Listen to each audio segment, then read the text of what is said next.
This is Donnie Tuttle from Southwestern Consulting's Sell Anywhere podcast.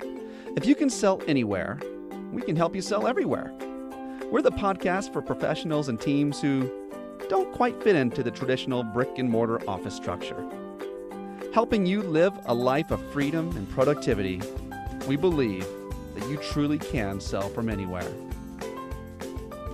What's up, Sell Anywhere listeners? This is your host, Donnie Tuttle, and I wanted to come at you. I'm going to be doing some things a little bit different.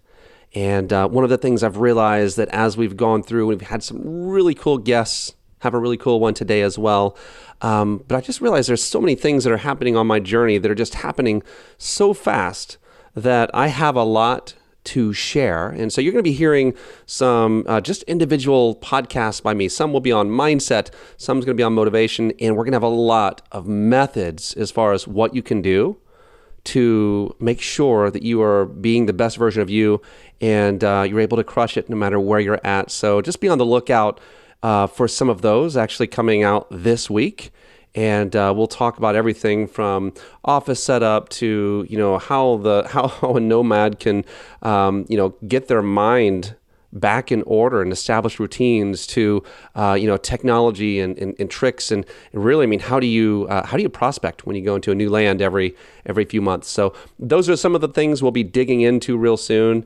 And so I definitely appreciate anyone who is, tuned into that. So that's just something that's an expression of my heart.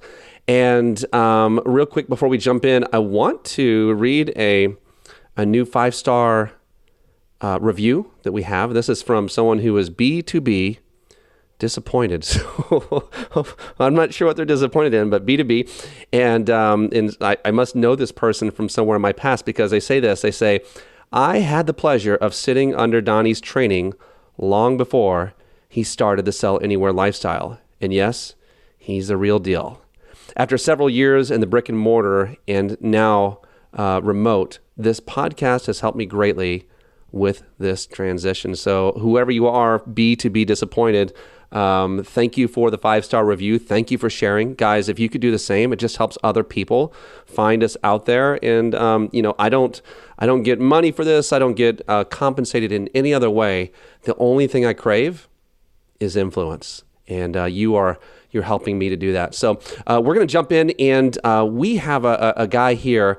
A couple of disclaimers. First off, apparently in the place and how things were, the microphone just wasn't working correctly that day. And I didn't realize it until at the end of the podcast. So my audio doesn't sound great. So apologies for that ahead of time. But if you can slug through that, you're going to hear some really, really, really cool stuff from a guy named Nick Hutchison, who is he's going to bring the heat on something that really, for me, was life-changing. And if you want to find one of the things that was at the genesis of my movement from brick and mortar to being able to go out there and crush it and sell anywhere, it was picking up books. It was picking up books. And I started with one book called actually 48 Days to the Work You Love, and I just couldn't stop. It became a habit. And so Nick is going to talk about that and then some. How do you sustain that? How do you grow from it? But take a listen for him. Be on the lookout for new podcasts around the corner that are going to be featuring myself only. And please, as always, interact. If you know someone who I need to interview, give me a shout, make a comment, reach out to me. You can connect with me.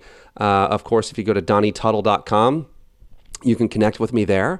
And anyway, without further ado, thanks so much. Let's just jump right in. Sell Anywhere crowd. This is your host, Donnie Tuttle, and I am here to ask you, where are you at? Where are you at right now? Where are you selling at? Are you in your PJs? Are you in the gym? Where are you at? I love the idea of being free to go anywhere and to do what we're going to do. And we have a cool guest to get to today. Before we get there, though, I just wanted to say thank you for the stuff you're doing. There's been awesome involvement. We've had 2,000 downloads of this podcast in this last week. And so you guys are awesome. Keep sharing. Definitely rate it, rate the podcast. And if you can, there's also a place where you can give a comment. And all that does is just helps other people to find us. And there is, there is a couple of 5-star ratings I wanted to share. So Chelsea Fournier, sales doesn't have to be a negative connotation. Donnie is fantastic at communicating and brings the community together for an amazing, for quality. If you can learn to sell from anywhere, you can bring your business and your life anywhere. So that's awesome. Thank you, Chelsea. And then also another 5-star from the positive side.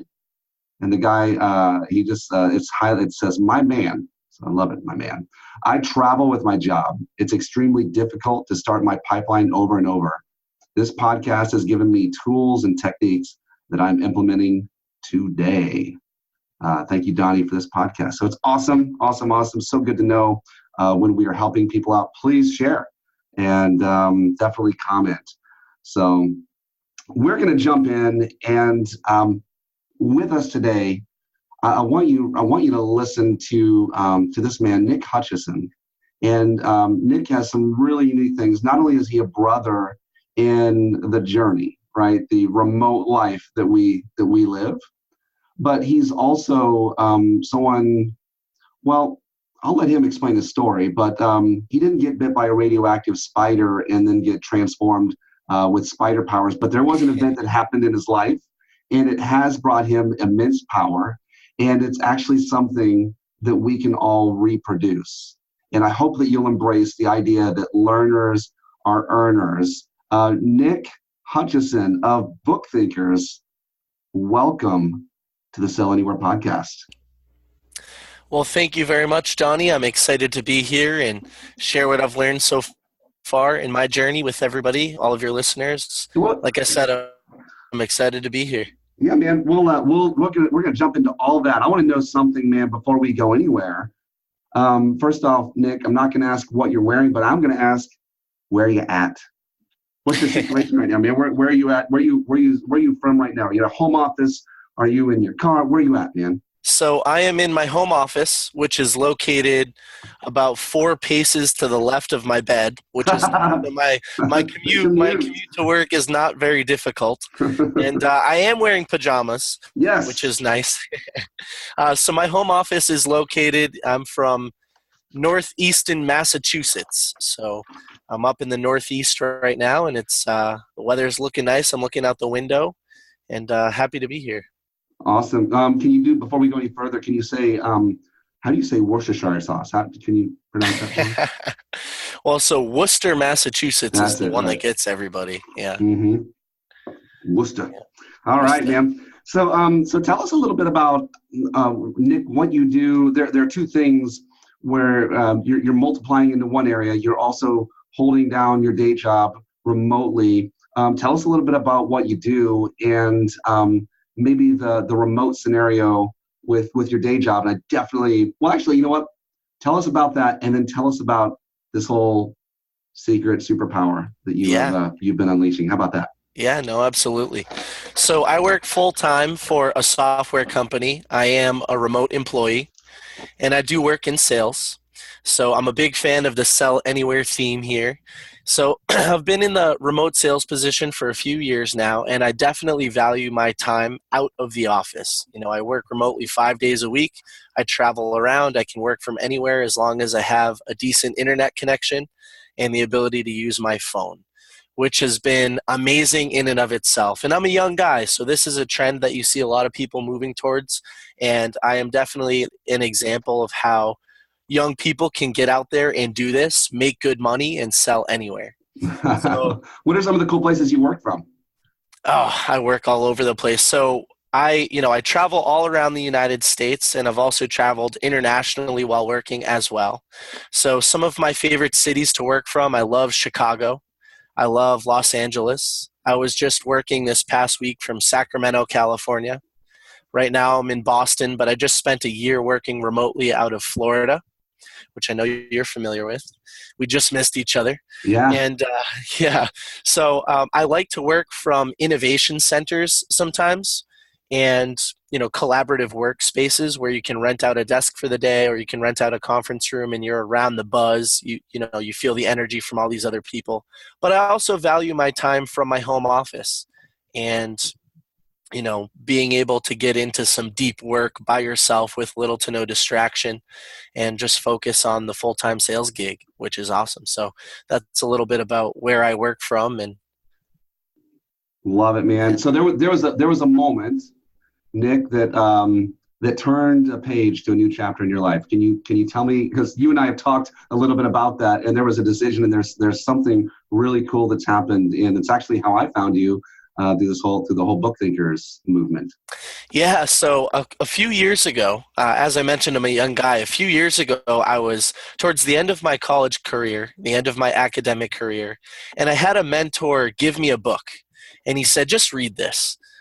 Because I was at a point where I was struggling in school. I wasn't learning fast enough. I felt that I was wasting my time, in that real world experience, was where I was finding so much value, and there must be a way to expedite that process. And I had never read a book in my entire life. I was one of those people in high school that used sparknotes.com to get by on my reading essays in English class, and I just didn't find a lot of value in reading.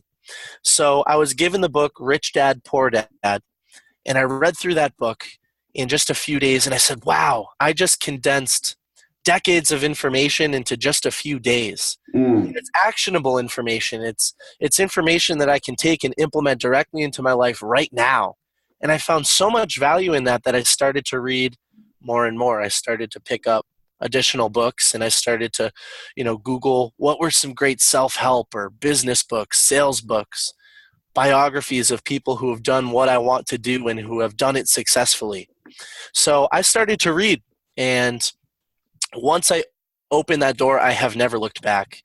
And if you'd like, I can jump into how BookThinkers was created, or some of this. Yeah. Let's crush that, man. All right, let's get right into it. So I experienced some success right out of school with this full-time sales professional job that I currently have. I've been with the company for over 3 years now. And because I dedicate so much of my success to reading, I started posting the books that I was reading all over my social media. So on Snapchat and Facebook and Instagram and Twitter. And I would let everybody know that I was a reader, and that I credit my sort of immediate success right out of school, which is always a relative term, but based on what I thought I was going to be doing after school, I was definitely successful. I started posting it everywhere, so people would ask multiple times per week, all over the place, "Hey, what are you reading? What's a good book on this subject? How did you rate that book? What were your top 3 takeaways from over here? What's your favorite book in that genre?" And because so many people were asking me about my library, and I had a book with me everywhere I was going, so I was definitely networking myself as the reading guy, which can be somewhat unpopular, but my goal is definitely to make it popular again. I created a little website for myself at first, where I would post the books I was reading. I would post my rating, my review, as well as the top notes from my book.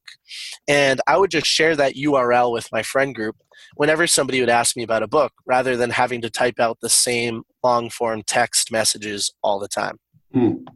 Eventually, I had a few friends that said, "Hey, can you do this same thing for me? Because you've influenced me to become a little bit more of a reader. And now I have people asking me all the time. Plus, this is a great organizational tool, and I can compare my reading to your reading. We can, cross-pollinate notes, etc." So at one point, I had about 10 of my friends on there, and I was manually adding book notes for them. So I got together with a few of my friends, and this is all while working full-time. So this is what I would consider to be a side hustle, which is a hobby that actually can make you money. And I got together with a few friends, and we outsourced the development for what is now BookThinkers.com. And we have mobile apps coming out in a few weeks, both on iOS and Android. But essentially, the site allows you to create a virtual bookshelf in which you can add books to one of 3 shelves, either books you finished reading, books you're currently reading, or books you will be reading. So it's an organizational tool. But as you add books to your shelf, especially books that you finished reading, you can rate them out of 5 stars, you can write a little review, and you can add up to 10 of your top takeaways. Now, the biggest thing for me, and something that has helped me close what I would call the learning doing gap, is that the site actually systematically reminds you of those book notes over time so that you can retain and implement more from the books you're reading. One of the biggest issues, and the reason that I created the site as well, is that when you read so frequently, let's say you finish 2 books a week, every year you're reading 100 books. And when you're layering so much information on top of previous information, it can be hard to retain information from a book you read 2 years ago if you never look at your notes again. Right, so that was an issue I was experiencing, and now the systematic reminders within BookThinkers allow me to recall information from books I read 2 or 3 years ago pretty easily. And I'm definitely finding a lot of value in that. So that's what the core of the platform was built around. We have a lot of additional opportunity for you to use the platform in different ways by setting goals and completing goals, competing with your friends in shared challenges, earning badges, discovering books, etc. But yeah, it's been an exciting journey so far. I know that was a mouthful. Love it. Well, this is cool because actually people ask me all the time exactly what you just now shared. I get that all the time, and it's interesting that that you actually saw this as a point of value. And what was it, Einstein who said, "Try not to become a person of success, but rather a person of value." Yeah. And so you found that place where you were adding value, and you've built something around it. That's really cool. And you can count on me to have a bookshelf on in the app for sure. So, but now we'll stay here at the reading part for a little bit. I'm really excited about what you're doing here. I want to know, there's the gap. You mentioned the learning doing gap. And I don't know if it's FOMO, if you're missing out, or it's just the habit of having something new in front of us. But oftentimes, and I've done this before with conferences, with books or whatever, you just move from one to another. You just get so excited. But the reality is if you just applied what you learned from one book versus reading 20, you could have been better off. How does one battle the learning doing gap? Yeah, so a few years ago, one of my early sales mentors, we were sitting in a hotel lobby, actually in Chicago, which I mentioned earlier, and he knew that I read a little bit, and he had recommended some of the books that I was reading, and he looked at me and he said, I think you're doing something special. I think you're doing something very different from most people, because at the time he recognized, and it was the first time that I had really thought about it, he said to me, most people never read a book in their life after they graduate high school or college. And for those that do, the majority of them, they don't take notes. They don't actually implement anything from the books they're reading. And for those that do take notes and implement things from the books they're reading, it's rather unorganized. Mm-hmm. And that clicked with me. I said, there must be a more efficient way to implement the lessons that you're learning from the books you're reading. So, I do a few things to reinforce the lessons I'm learning. And I find, I definitely have quite a few different ways that I do this, but we'll explore one or two of them.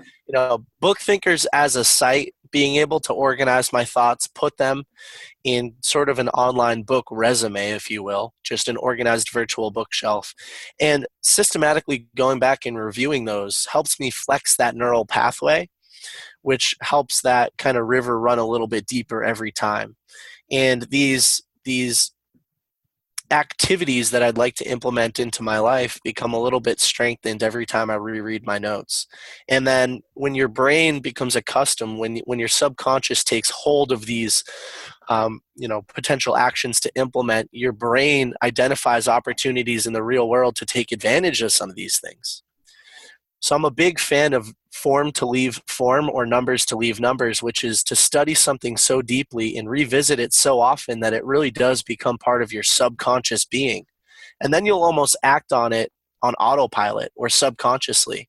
And I've noticed myself speaking or acting on behalf of things I've learned without actually realizing I'm doing so. So that's one way, is just the frequency in which the frequency and depth in which you can absorb this information. Your brain or body or whatever will subconsciously take action on these things. So that's number one, is just get out there and absorb this information as deeply as you can, but also as frequently as you can. That's one of them.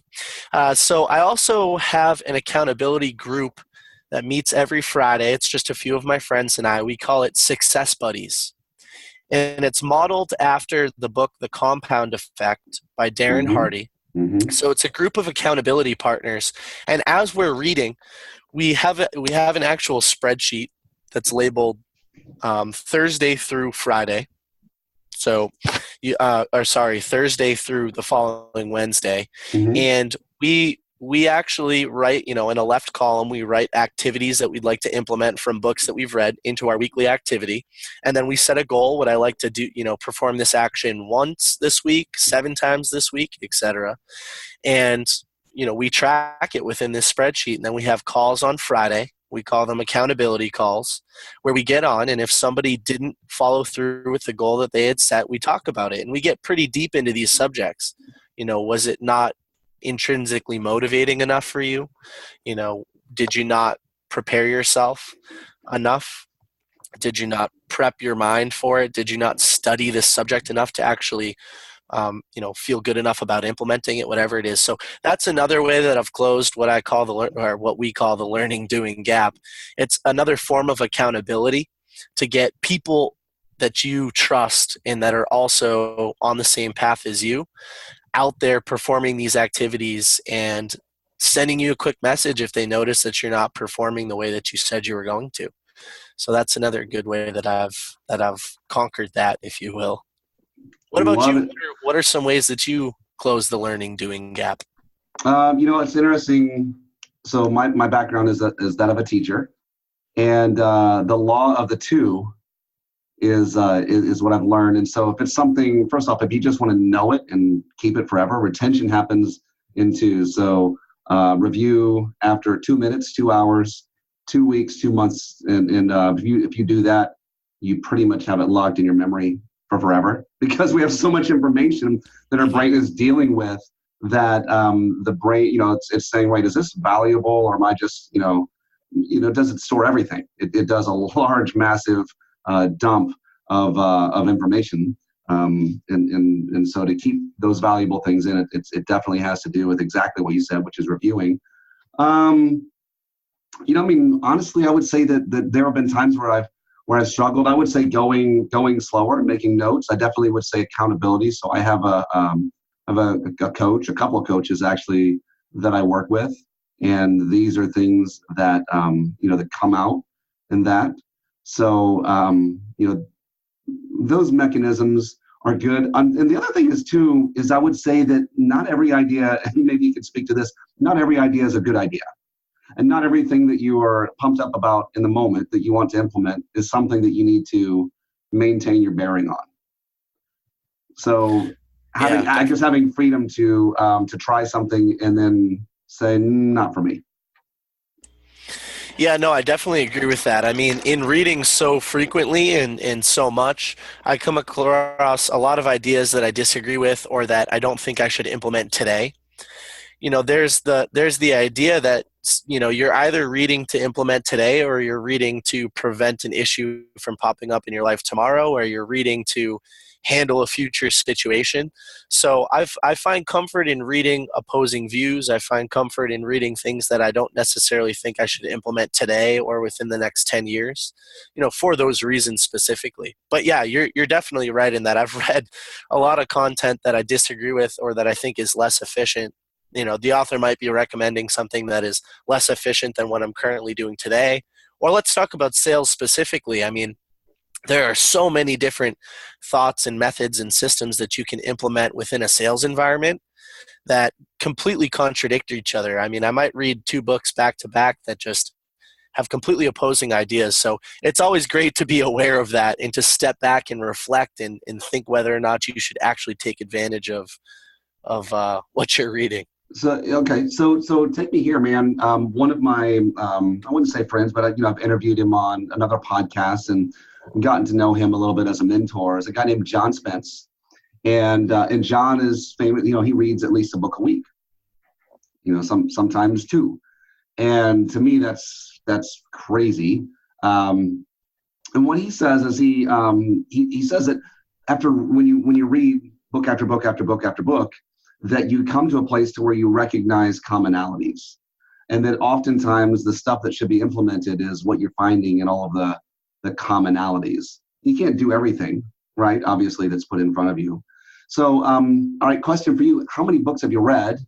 And can you identify with that, maybe that commonality statement, and maybe what are some of those that you've seen? Yeah, I can absolutely identify with that commonality statement. So within my BookThinkers profile, I have about 150 books logged. And again, I only started my reading journey 2.5, 3 years ago. Mm. So I have about 150 books logged. I have read more than that I didn't take great notes on, so they're not in the system. But speaking specifically, and by the way, so my reading goal for this year is 100 books by the end of 2018. Mm. So I've read about 50 so far. So I have a little bit of catching up to do. So speaking specifically on the commonalities, I definitely agree. There are a lot of books out there that are speaking about the same subjects.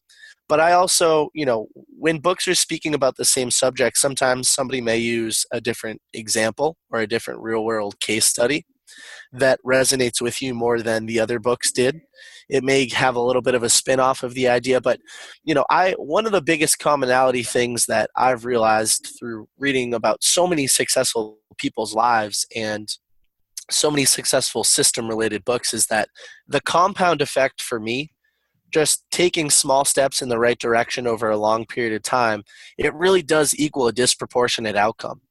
And that's something that a lot of books talk about, is just you need to consistently perform small right actions over and over and over and over and over a long period of time.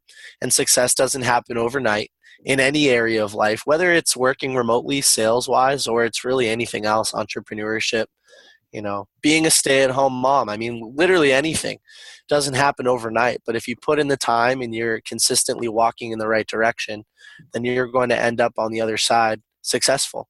So, I mean, that's the biggest commonality that I think I've identified through these books, but the tools that you can use to get there are always different. That's worth the price of admission right there, man. because it is so true that it's not the person who does the right thing once in a while, right? It's the one who is consistent.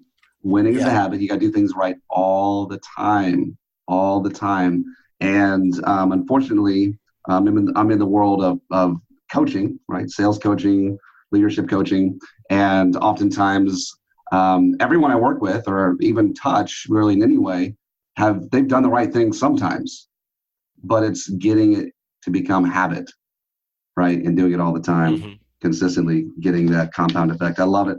Tell me this, man, in terms of, before I ask you a question, I've got to tell the audience, they've got to follow you on Instagram. It's fun to watch your stories. You've been in complete sensory deprivation tanks. You're sharing lessons and that you're getting from the books. Right now, I've been watching what you're doing with the deep work from Cal Newport, which is he's one of my favorites. But tell us, like, how is this translating? Like you're reading, right? You're reading 100 books. That's crazy. How is it translating into your actual performance? Because now we have this other side of you, that's this salesperson that is selling software online from anywhere. How is it translating for you? Sure. Yeah, it's translating in a big way. I think a lot of people ask me, because of the frequency in which I read, are you actually implementing the information from the books you're reading? So I mentioned, 2 ways that hold me accountable for actually implementing information, but things have gone really well. So I work for a small software company that's been in business for a little over 20 years. And it was 2017 was my first full year as what I would consider a regional sales rep, somebody that owns their own territory and, takes qualified leads and nurtures them throughout the rest of the sales process, which has been our sales model for over 20 years. But I actually was able to set the all-time sales record at the company in my first year. And The reason that I was able to do so is because I'm implementing so much from the books I'm reading. If you take some of these uber successful salespeople or entrepreneurs or personalities and actually follow the roadmap that they've set out, implement the things that work, A and B test things from a sales environment, consistently change, always adapt. I'm very responsive and flexible in my sales approach, and it's always changing. I think that's what's allowed me, implementing the things from the books I'm reading. I think that's what's allowed me to be successful in actually selling specifically. So yeah, I'm definitely implementing things, and it's going really well. And then on the side hustle side of things with BookThinkers, what I'm realizing is that so many people read about these successful entrepreneurs and learn about their journeys, but they never actually get out there and do it. And that's what I did. I just closed that gap. I said, I'm going to commit myself to actually creating this platform. I have so many friends with great ideas, so many people that I know with great ideas, and a lot of these ideas come directly from the books they're reading. But if you don't take action on it and you don't implement it, what's the point? They say that the graveyard has the most ideas, right? Or the richest ideas are in the graveyard. And that's because people don't take the time to execute on the things that they're learning about. So it's at 24 years old, it's certainly, I've seen the fruits of my labor from reading, and the return on my time invested has already blossomed. So I can only imagine what the next few years will hold. But I'm very excited to tell everybody this, that my life has gone in a good direction because of the books I'm reading and because I'm actually implementing things from them. Man, listen to what was just now said by Nick. I totally agree with you. Teddy Roosevelt, right, said that in any situation, the best thing to do is the right thing. The second best thing actually to do is the wrong thing, and the worst thing to do is nothing. And if you're suffering right from that paralysis analysis, and maybe you need one more book or a little more information, I think that what Nick just shared is the gospel truth. Action cures fear, and it's actually what takes the magic that's inside of you and puts it out there for the world that needs it. So I love what you said there. I'm curious about something. How do you, I go through periods. I read probably 4 books a month is kind of where I'm at. 3, 4, somewhere in that area. And always one of them is fiction. but there are times where I have gotten book burnout. I'm tired of reading certain types of books. I'm tired of listening to certain types of books. There's so many different ways you can do it. You can listen on Audible or Scribd, or you can read, or right. There's so many different ways. How are you digesting the books, and how do you avoid book burnout? Hey, I hope you're really being sparked and challenged by the podcast. Listen, one thing I know is that every top player out there needs a good coach behind them. At Southwestern Consulting, we actually coach thousands of leaders and entrepreneurs and sales professionals to get to the next level while living a lifestyle by design. If you're curious about having a coach on your team and about what that might look like, just go check out donnietuttle.com and click on the link that says request a free call. That's donnietuttle.com. So, all right, Nick, how do you avoid book burnout? How do you stop yourself from getting burnt out? Yeah, absolutely. So as you mentioned, I also sprinkle in a little bit of fiction every once in a while. But so let's say if I'm reading 8 books a month, I try to avoid reading more than 1 or 2 very long books, because I think you can become burnt out from a single book experience, which is pretty dangerous. So I try to keep, the page count south of 450 or 500 pages for most of the books I'm reading. I also sprinkle in some fiction, like I mentioned. But I just know that the piece of wisdom or the lesson or the action that you can implement from a book that could change your entire life can come from any book at any time on any page. And I love seeking and trying to discover and trying to find that piece of wisdom. So I'm always in search mode.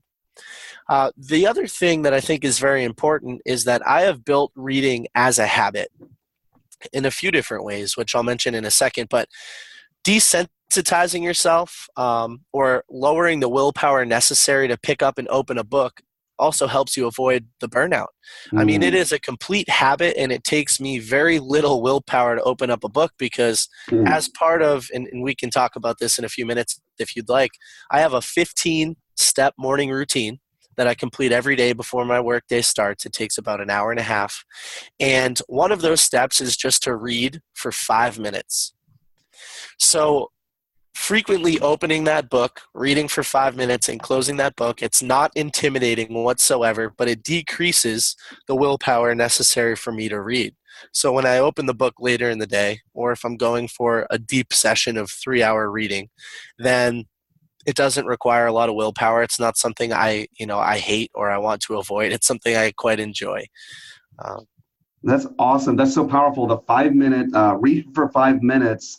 It's interesting. I found that just the wearing down of the willpower monster, right? Creating the habit helps. I'll have people. So I coach people to sell, right? And so one technique that's worked with many people is it's one call no matter what. So that doesn't matter if it's your busiest, worst day where you're only doing paperwork. You're going to make one prospecting call no matter what, because it's those periods in between inactivity that actually make it more of a monster, make it more of a burden. So that's pretty cool. I've never thought about that with reading. That's pretty cool. I like the line, just floss one tooth. People oftentimes think the idea of flossing. So, set a goal to floss one tooth. And when you're there, you'll probably floss a few more. Just like once you make one call, you'll probably make a few more. Right. Do one push-up. Yeah. Well, take me here, man. You're someone who has, you're living the lifestyle that we are. And I feel like that in our scenario, right, we don't have the office. We don't have the water cooler talk. There's a lot of things that that make us more productive, but there are also threats that can take away that productivity. And I'm thinking in terms of the just like you as a worker, as you are producing things, how do you simultaneously break it up? Because I heard a couple of different places you work at. How do you break it up so it doesn't get too monotonous? And also, how do you force yourself to focus? Because it's what we have to do. Yeah, this is something that I've definitely struggled with, and I know I'm not great at chopping up my day and scheduling things in advance and staying on task. I work long hours, I think, because of some of the inefficiencies that I experience throughout the day, to make up some of that extra time. But some of it just comes from intrinsic motivation. I have a desire to be successful, and I know that I need to put in the work, and that small steps in the right direction over a long period of time will help me get there. So throughout the day, I constantly remind myself that this is what I've chosen to do this. I enjoy doing this. I'm definitely not somebody who wakes up in the morning and says, "Oh, I got to go to work." I've found something that fuels me internally. But as for a specific system or set of tactics that I have for organizing my day, I'm still not there. So I'd be very interested, and this is one of the questions that I wanted to ask of you. What tools or systems do you have in place to help you with this exact issue? Man, turn the tables on the host. So as far as that, I like to follow or like to suggest. See, not everyone I coach does this. And so it's been a little bit of a learning process for me. We, in the company I'm with, we have 150 coaches like myself, and we've all had to learn these things. And so the very first thing is creating some sort of social part of it. And so we gather together a couple of times per week, sometimes on video calls, sometimes on phone calls, but there is that accountability of the pack of wolves that's running in the direction that you're going, that stops us from being sedentary. When other companies don't necessarily have that structure, I do like building that. Like it sounds like you built like a mastermind group with your group of buddies. That's something that can be helpful. But I find a lot of value in and routines and rituals. And so you mentioned your morning routine. That morning routine should be something that spices you up and says, heck yeah, here I am, world. I'm bringing the thunder. Like this is about to go down. And there are a few key parts where I feel like that not only does that routine, but also your self-talk really, really, really, really, really matter. And so the beginning of your day is one of those. The beginning of your workday is another one of those. The beginning of your, we'll just call it prospecting or difficult tasks is another one. So it's like what you're saying to yourself as you're about to enter this, and we'll call it a room, figuratively, but as you're about to enter the room, who are you? What identity are you taking? And so self-talk is huge. And I think having goals, measurable goals, and things that you can count towards or against. And you said 100 books, and so you've marked 50 of them off. And you're like, okay, well, here's got to be my pace if I want to hit that 100 book mark. And I think that, for salespeople, that's got to be the case. But one of the biggest factors that I have found personally has been taking breaks. And so I'll go on and off depending on what day it is for me. If it's a prospecting day, I'll do the Pomodoro technique. Have you heard of this? I actually have not, no. Okay. So it's where you bust your butt for 45 minutes and then you'll take a 15-minute break, knowing that your brain needs rest and recuperation, and that if you will do that, it will actually give you more pop, more zing, more power during the next 45 minutes that you work. And what I found was that I could actually get more work done in 45 minutes if my mind knew that I was going to get a 15-minute break. And so breaking your days up with breaks throughout.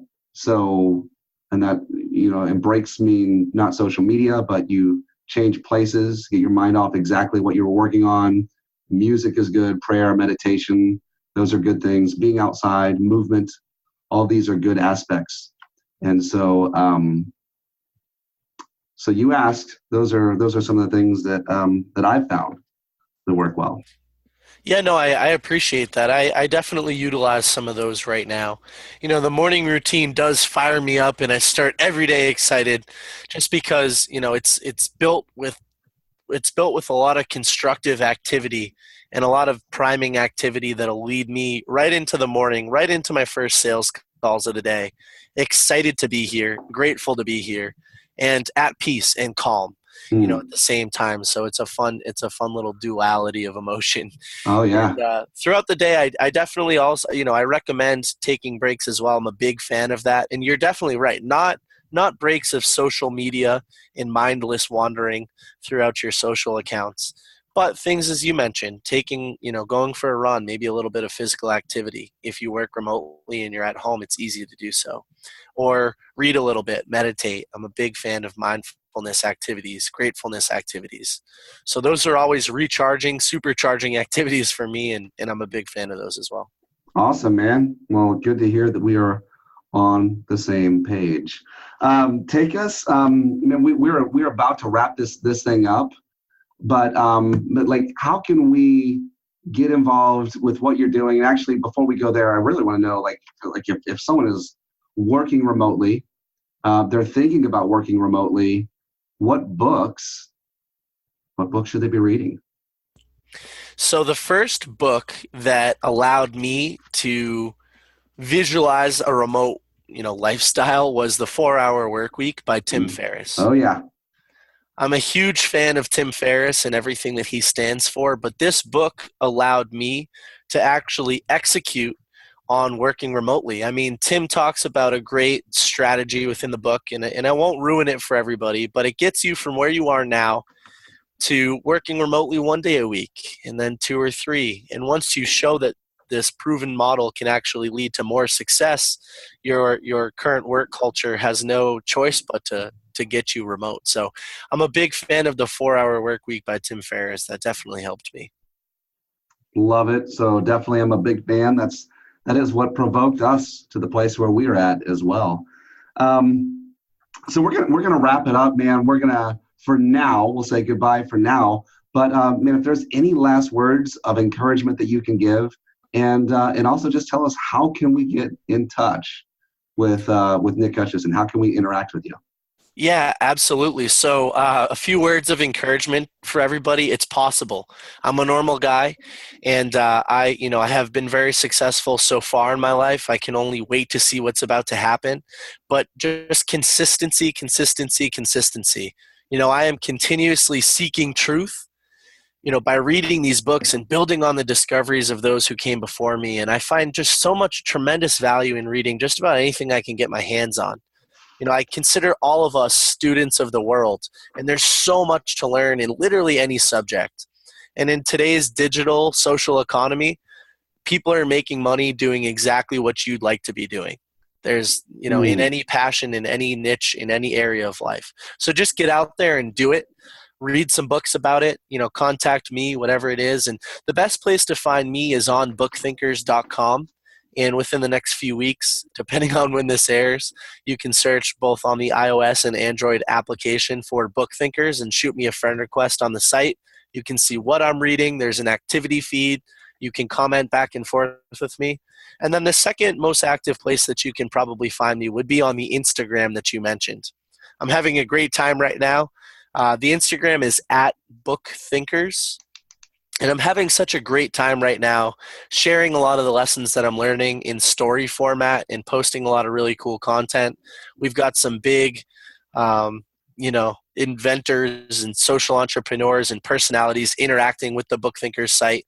So I'm going to feature some of those interviews and stuff like that pretty soon. So that's a pretty cool place to find me. And then if you want to shoot me an email, if you have any questions, any direct questions, you can reach me, nick@bookthinkers.com. Nick, thank you for crushing it with us today, encouraging us to learn more, earn more, to read more, and to be more, and to actually don't just put it in your head. Go out there and actually just do it. Nick, you crush it, brother. Thanks for sharing time with us, man. Yeah, thank you, Donnie. I appreciate the time, and we'll keep in touch. Hey, thank you so much for joining us today on the Sell Anywhere podcast. I really hope that we've equipped you and motivated you to be able to sell no matter where you are. Remember, your talent is not limited to your zip code. And if you can sell anywhere, you can sell everywhere. Hey, if you've enjoyed this, share it with a friend. Rate us on iTunes. We certainly would love a good 5-star rating.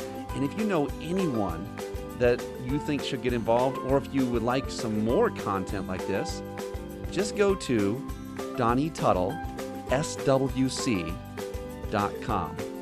That's Donnie Tuttle, SWC.com. And we will catch you next time.